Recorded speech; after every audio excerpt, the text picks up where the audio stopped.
안녕하세요. 세상에 착한 일 하면 다 돌려받는다고 하잖아요. 저에게도 이런 일이 생겨서 정말 심장이 벌렁한 채로 이렇게 글을 쓰게 되었습니다. 전 조금 힘들게 하루하루를 살았던 사람 중 한 명이었네요. 굉장히 어렵게 살다 보니까 어린 시절부터 거의 판잣집 달동네에서 할아버지 할머니와 함께 살았죠. 전 엄마 아빠가 일찍 이혼하고 아빠와 살았지만 아빠는 전국을 돌아다니면서 일을 해야 했기 때문에 저를 돌볼 수 없었어요. 할머니는 제가 엄마 없는 티 내면 안 된다고 최대한 노력을 해주셨지만 아무래도 아이들이 눈치는 빨랐고 전 바로 엄마 없이 할머니 손에서 자란 게 들통났지요. 그때부터 제 인생은 꼬이기 시작했습니다. 애들이 항상 넌 왜 부모 없냐? 라고 손가락질을 하고 전 의기소침해서 학교에 가기 싫어했어요. 할아버지 할머니는 영문도 모르고 밥 안 먹는 저를 무척이나 걱정하고 왜 그러냐고 꽤나 마음 아파하셨죠. 전 너무나 죄송스러워서 차마 말하지 못하고 집에서 눈물만 훔쳤습니다. 그런 날들이 쌓여서 제가 고등학교를 자퇴했어요. 도저히 이런 곳에서 3년을 보낼 순 없다는 판단을 했습니다. 할머니는 걱정하셨지만 제가 모든 것을 솔직하게 털어놓은 이후 저희 자퇴를 허락하셨죠. 전 할머니한테 죄송하다고 내가 정말 최선을 다해서 자퇴한 거 후회 없이 열심히 살겠다고 했지요. 그렇게 열심히 공부를 해서 검정고시 통과를 하고 전 한 대학에 들어가게 되었습니다. 어릴 때부터 교사라는 꿈을 가지고 있었던 전 사범대에 들어가게 되었고 사범대에서 계속해서 공부하고 이런저런 역량들을 많이 쌓았어요. 그런데 이제 졸업하고 임용을 보려고 하니까 경쟁률도 세고 3년 동안 시험을 준비했지만 자꾸 1점 차이로 떨어지는 게 사람을 미치게 하더군요. 검은 색깔 컴컴한 동굴 속에서 나오지도 못하고 한없이 시간만 흐르고 미뤄두었던 군대도 가야 하게 생기니까 똥줄이 타기 시작한 겁니다. 나 어떻게 하지 하다가 그렇게 별 소득 없이 전 군대에 끌려가게 되었습니다. 거기서 군복무를 하고 생각을 정리하던 중에 전 결심을 했죠. 그냥 임용고시 보지 말고 학원으로 들어가자 하고요. 그래서 군대 제대를 한 전 학원에 들어가서 선생님 일을 하면서 살기 시작했습니다. 제가 상상한 교사 일과는 거리가 멀었고 아이들이 말도 안 듣고 하니까 점점 스트레스가 쌓이기 시작했어요. 나 어떻게 하지? 왜 이렇게 스트레스 받을까? 정말 미치겠다 하면서요. 학원 갈 때마다 애들이 절 놀리는 건 기본이고 제 책상에 쓰레기를 두고 선생을 선생으로 안 보니까 전 미치는 거죠.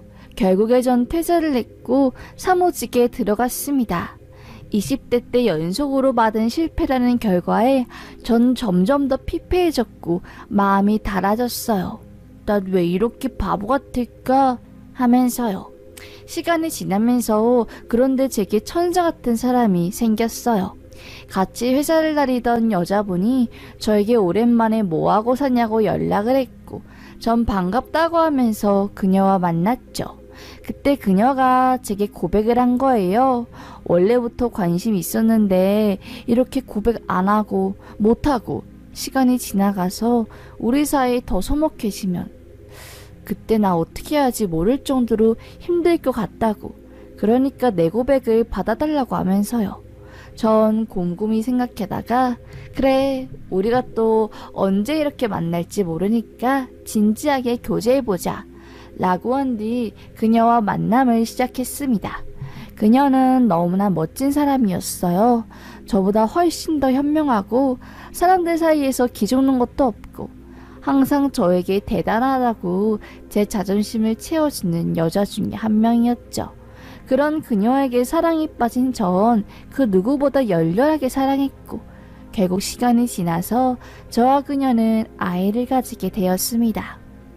통실하고 건실한 아들이 태어나게 되었고, 전 가장이라는 어깨에 짐을 안고 그녀와 함께 아들 건실하게 키우게 되었어요. 그런데 그런 저희 가족에게 단란하게 한평생을 살 줄 알았던 가족에게 전 너무나 충격적인 일을 겪어야 만 겁니다. 아들이 딱 8살 되었을 때 제 아내가 암에 걸리게 된 거였어요. 유방암 3기였고 큰 통증에 있었음에도 불구하고 병원에 갔다가 큰 병에 걸렸다는 사실을 알게 되면 자기가 견딜 수 없을 것 같고 돈 드는 게 너무너무 무서워서 꽁꽁 숨긴 거죠. 아휴, 정말 어떻게 이런 일이 있을 수 있지? 정말 말도 안 돼. 제발 우리 아내 죽으면 내 인생도 끝이야 하면서 아내의 치료에 사력을 다했습니다. 하지만 하늘은 저희 그런 간절한 마음을 알아주지 않더라고요.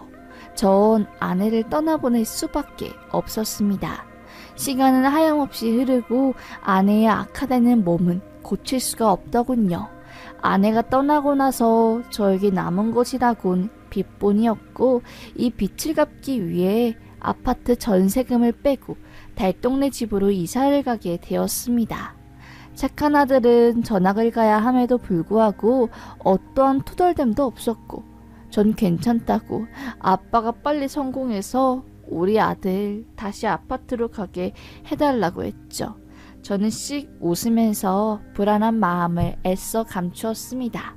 그렇게 달동네로 이사를 가서 한참 적응하느라 애쓰고, 또 주변 사람들이 다행히 도움을 많이 주어서 생각보다 힘들지 않게 그 달동네에서 적응을 하던 찰나 제가 마음 아픈 일을 목격하고야 말았어요. 아들 주려고 국화빵이나 붕어빵을 한아름 사가는데 아유, 어디선가 배고파 하는 소리가 들리더라고요.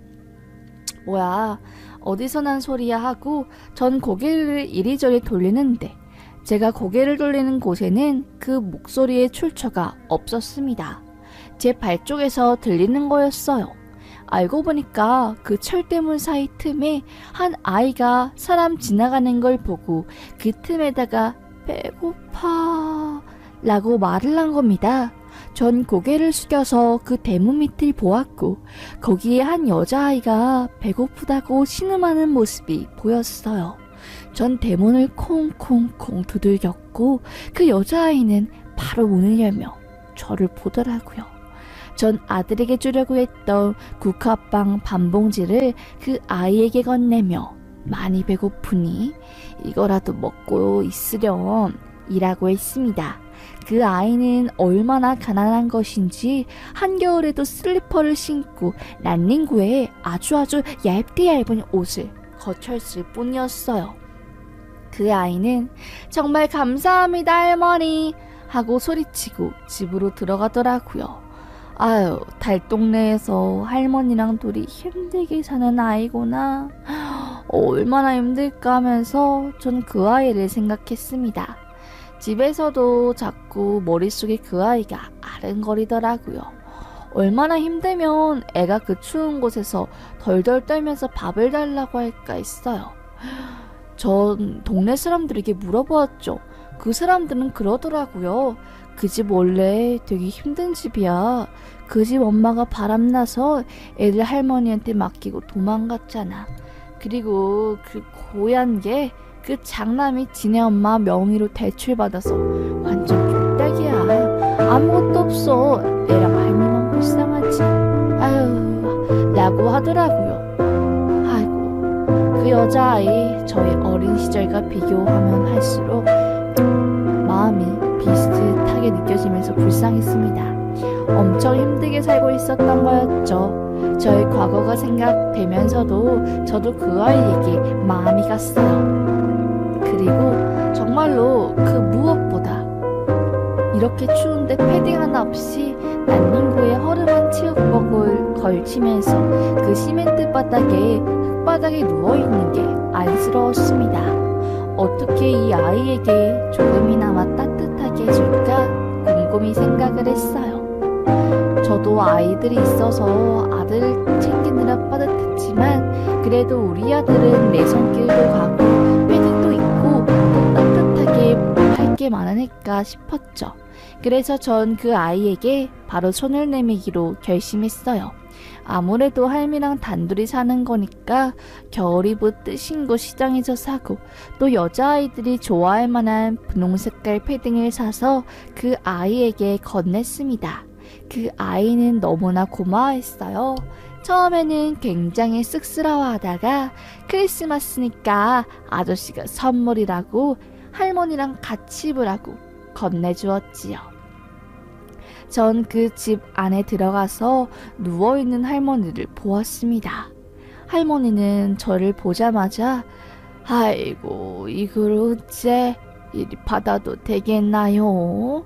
같은 동네 사람들이라 먹고 사는 거 똑같이 힘들 텐데 이를 어쩌면 좋을까요? 정말 하면서요. 전 아니라고 우리 아이 같아서 자꾸 마음이 쓰여서 이렇게 주는 거니까 개의치 마시고 그냥 받으라고 하면서 저희 마음을 전했습니다. 할머니는 줄 게 없다고 하면서 보린물 따뜻하게 해서 한 잔 건네주더라고요. 얼마나 가난하면 보린물밖에 아유 싶었던 전 잠깐 기다리라고 한 뒤 저희 집에 가서 통조림 햄을 싹 다 가지고 왔습니다. 제가 추석이나 설 때 선물 받은 걸 안 먹고 모아둔 거거든요. 아들이 신기하게 햄을 별로 안 좋아해서 모아둔 건데 이렇게 요긴하게 쓸 수 있다는 게 참으로 고마웠고 그 햄을 전부 다 싹 다 할머니와 그 아이에게 주었습니다. 그리고 전 앞으로 제가 저도 살기 힘들긴 하지만 도와드릴 게 있으면 발 뻗고 무조건 도와드리겠다고 약속했어요.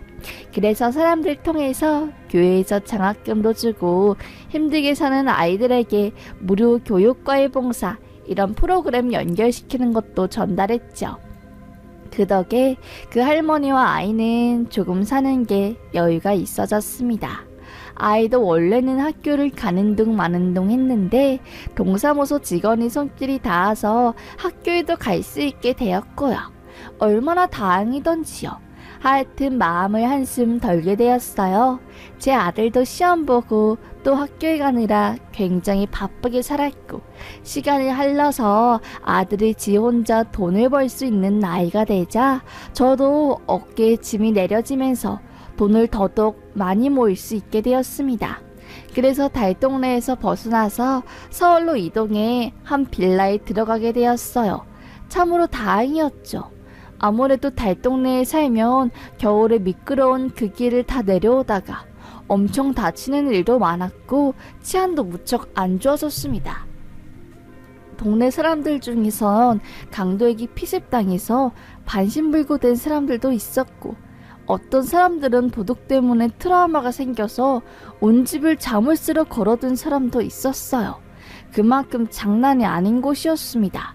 그래도 그런 곳을 벗어나서 다행이다 라고 생각했지만 제 가슴 한켠에는 아직도 그 꼬마 여아이와 할머니가 아른 거였죠.